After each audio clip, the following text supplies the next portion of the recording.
వేమన పద్యరత్నాలలో నేటి ఒక విశిష్టమైనటువంటి వేమన వ్రాసినటువంటి రామనామ జపము యొక్క ఫలితాన్ని గూర్చి చెప్పేటటువంటి మంత్రం ఇది.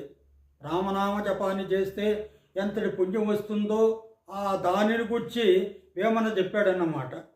శ్రీరామయనుడు మంత్రము తారకమని ఎరిగి మదిని ధ్యానపరుడై సరముగ్రోలిన నరునకు చేరువగును పరమపదము చేకురువేమా అంటున్నాడు. శ్రీరామయనుడు మంత్రము తారకమని, తారకం అంటే ఏమిటి? తరింపజేసేది అని.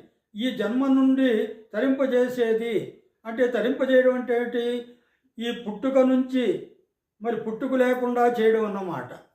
అంటే అప్పుడు మోక్షం అని, మోక్షాన్ని కలుగు చేసేది అని ఎరిగి మదిని ధ్యానపరుడై మనస్సులో ధ్యానమగ్నుడై సారము క్రోలిన ఆ రామనామంలో ఉన్నటువంటి సారాంశాన్ని మరి ఆస్వాదించినటువంటి నరునకు చేరువగును పరమపదము. ఆ నరునికి పరమపదము అంటే మోక్షము చేరువగును, దగ్గరవుతుంది అని చెప్పేసి వేమన చెప్పాడు. మరి ఈ పద్యం కూడా చాలా చక్కటి పద్యం, అందరూ నేర్చుకోవాల్సిందిగా కోరుచున్నాను.